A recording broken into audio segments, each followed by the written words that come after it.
Hello, everybody. We're back. We're here. We're in our worm room.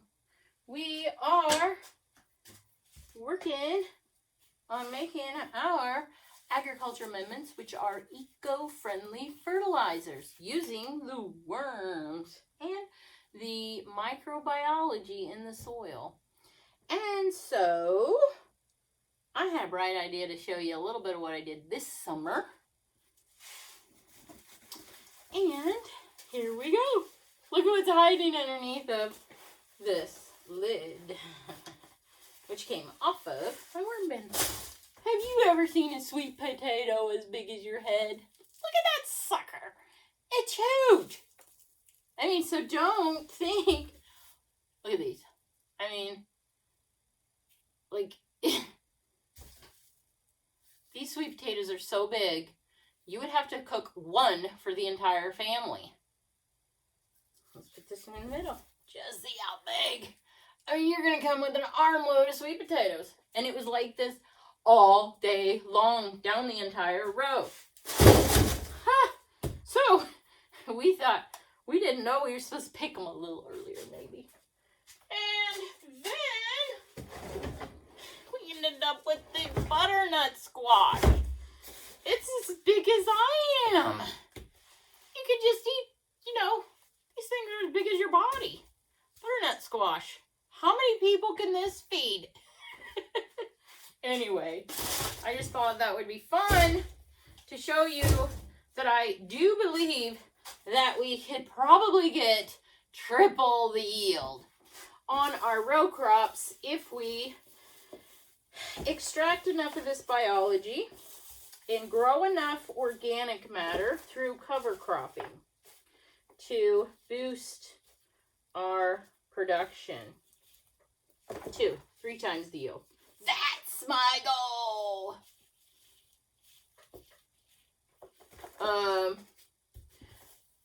Subscribe so that you can come back in 8 months and see how horribly I failed. Now, for this year, I'm only expecting to do one small plot. In the spring 2024, what I did 2023 was my garden plot, right? So I decided we're going to bring in the compost. Only I didn't extract. I just put it on full strength and had a ton of soil to grow in. Okay, so that may be where we got to see if, no, I understand. We cannot add that much organic matter through compost to a 100 and some acre field. And then, one, it's expensive. And boy, they are really mating in this bin. It really stuck together though. Seems really compact down below. So not sure what that's all about. My substrate is not really light and fluffy. So I don't know if that's moisture or just whatever the type of substrate is. So what they have figured out is extracting the biology from this and putting it into the soil through a liquid amendment.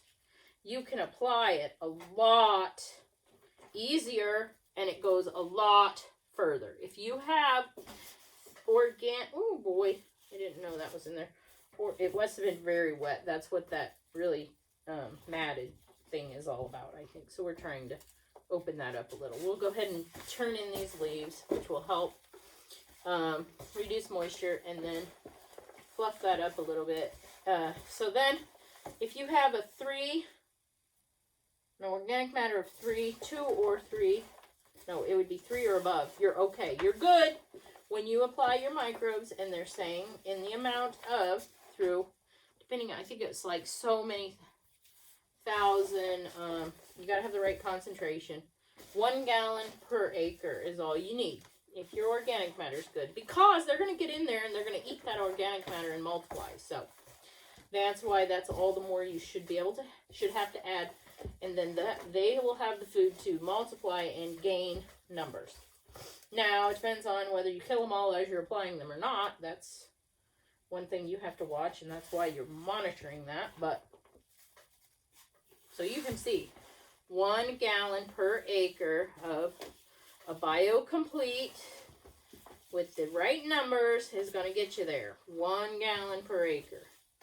You got to get to the numbers in the gallon, though. So there's steps that you got to start with a really good biocomplete compost first, with the microbe levels high, which we are very much hoping to do. I need to get some of those calculations. I told the school that I would try working on that, calculating that over, I think, last weekend. And then guess what? I got busy. So I haven't done those calculations to see what my numbers are in these bins yet per gram of soil. But when I find that out, I'll be able to let you know. So we'll be going over that so we can figure out what the micrograms per, or milliliters per gram of soil. No, not milliliters. The micrograms of, woo, wow, our cocoon level is sky high in here. That's good. It's something like that. I will have to read again what our numbers need to be. It's all in the book. That's why I haven't committed that to memory yet.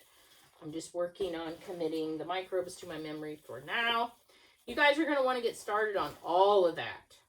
Measuring all the microbes in here. So getting the microscope to be able to see them first. You're going to have to work on that first. There's so many steps to this. But trust me, don't just go wandering around through the dark, you know. Go ahead and hire somebody to take your hand and walk you down the path right straight so you're not losing out or missing something. You don't want to invest a whole lot of money in doing this and then you end up missing something small and you end up losing a ton of money that you invested because you're just trying to piece this information together on the internet. Go ahead and hire a consultant. I am not a consultant currently. I am working on training to be a consultant with the school, but I haven't got the training down yet. It takes several years, so I'm just starting. I'm in my first year. I'm done with my first year and moving on, and I moved extremely fast through my first year because it was very important to me. I already had a 4-year biology degree, so you know I have a lot of this under my belt already. That's why the verses, the words, they all come fairly fluent for me. Been doing this a while. I studied, and when I studied hard. Committed it to my knowledge bank memory. And now, this is even more important for me, so I can keep my animals healthy. All you guys out there feeding these things to these animals, make sure that your animals aren't getting too many nitrates. I know you're ordering hay, and they're saying, oh, it's wonderful. Go ahead and have a nitrate test done on that with all those nutrients in it. How much of that is so loaded with nitrate, you're going to kill your cow. You know what I'm saying? A lot of those, palatability is a big factor, so they cut it when it's short. Nitrogen load is, oh my gosh, very, very high in those young grasses. And my animals, when I turn them out, if it's young like that, they won't even touch it. They won't even eat it. They wait for it to get older. One, the sugar contents are higher there too, because they're not growing. So then they're storing that sugar. But also, the older it gets, the more carbon there is, and there's not as much nitrogen in there. So it's a little bit safer because they're not loaded with nitrates. So, be getting that nitrate test done. Don't just fall for the super nutrition, proteins, and all that. Go for high fat content too, because what's that telling you? It's an older plant. Older plant, less nitrogen. But older plant means palatability, so that's probably why they're switching to cutting hay fewer times. It decreases palatability, but you know what you can do to increase that palatability? You can grind it. Now you don't have the nitrates in there. Now your cows are going to be healthy. Bada boom, bada bing. Yes, there's that much to it. And I have missed so much. But I'm catching up. So now I'm going to do my own microbial farming. I'm figuring all this out. I want healthy animals and I want healthy food. So if this is what I have to do to produce my own healthy food so I can live into the future, that's what I have to do. Look at that. That is just fantastic. Really nice bin. was wet, but we added the amendments to it, dry it out, kept it aerobic so that we didn't convert these substrates to nitrates through anaerobic conditions. See? Whew, what a wonderful feeling when we started off not doing so well, but then because we had enough knowledge to gain control of the situation, we are winning still. You guys can't say that I failed, not yet, but check back. Go ahead and hit that subscribe. Check back with me. Oh, let's see, 8 months from now. And I will be showing you some garden produce I plan to put in. And, shouldn't probably call by those names and those words, because then they're going to want me to write all that down on my taxes, I'm sure. We'll be seeing how many of these big bad boys we're going to be producing. I ought to get into some gigantic pumpkin contest and see if I win, because I've seen what this stuff can do. And woohoo! We live in an area where there is a pumpkin mecca. So these people bring these pumpkins in on the trailer. Like the whole pumpkin fits on the trailer because they're trying to win this giant pumpkin contest. I'm going to win it. I'm going to win it. No, I'm just kidding. I like to be razzy though, don't I? I like to be sassy. Why not? Gotta get some more leaves again. Sorry. I don't need that much. This is our last bin. I'm going to be off for the next 2 days. Woohoo! I will be doing some with my pre-composting. See how that's going. I'm staying just right below the 130 mark. So that's okay if I don't hit state regs right now. This was our first one. It's okay. I think I've taken most of the heat out of it so that when I do distribute it into the breeder bins, I don't feel like they're going to get too hot and, overheat. I don't know. It's slowly starting to lose some heat. So I feel like that means that it's cooling down because most of the party food has been chewed up. So I might have used older. So manure might have been older, so it did have less nitrogen. So in that case, I probably maybe should have added more. That could have got me up hotter. And I also did not add, remember, the full 4 batches because I didn't think it was going to fit in there, and it wouldn't have. So there's that. So that's probably why I didn't heat up. It wasn't guaranteed because I didn't even mix the whole recipe. So where's the lid? Here we go. We're going to leave the lid off this week. We have shown our proof that this amendments and way of farming can triple yields. It's just going to take a little bit of finesse to figure it out, and then getting the amendments on, which we're going to use the liquid amendment procedure, where we're going to add our microbes in the form of liquid, our humic acids in the form of liquid. All the humic acids will be produced here on the spot and extracted. We're going to build the extractor. Hopefully within a month, I suppose. We'll start looking into that project now.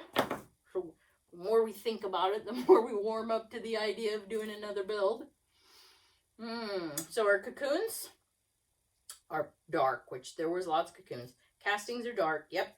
Population. I almost want to go to a little bit more, but I'm not going to, even though it would better represent those 2 dark beads. Medium moisture, and we are foraging. So, those 2 probably I could move down. Although the cocoons is dark.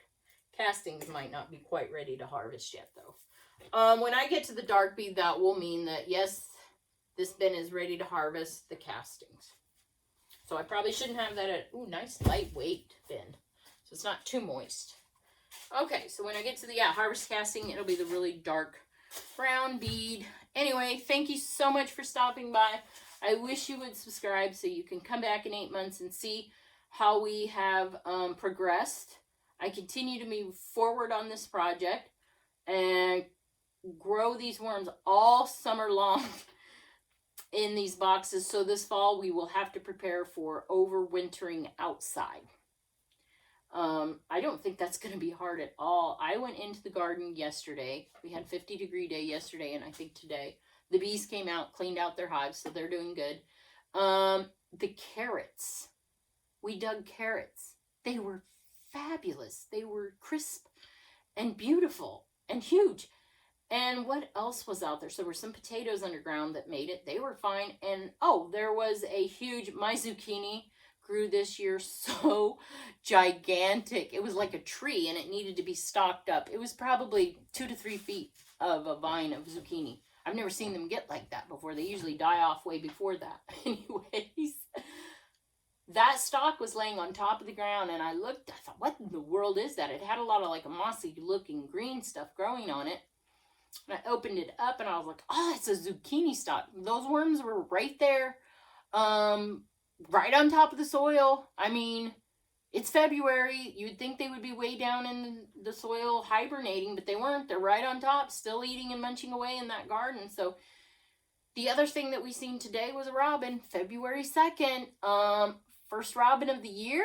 I don't think so. I have a video of the robin eating from the cedar tree berries December 31st. So, did he fly south for 30 days and he's already back? I don't think so. I think the robins are starting to overwinter here in central Illinois. The worms are still foraging. Carrots are growing all winter long. I half wonder if the, I put in a cover crop of those really long tillage radish. Ooh, I don't know if they're going to get killed off this year or not. They may not. They may live. I don't know what happens then. So this is interesting because things aren't getting killed off like they usually do during the winter. Cold snaps. And we had -14, -16. We may even have more than that. I think the deal was that we had a really nice thick layer of snow which blanketed the ground from freezing. So that insulated all that. So then the carrots are just fine to eat. I need to go pick some more. They were wonderful, sweet. Oh, sweet. And this is my first year ever being able to grow carrots. So that's kind of an indicator too that I need to realize that this is for real. It is possibly doable, and we can increase yields dramatically switching this way. So that's my driving force right now. Also, health is another driving force.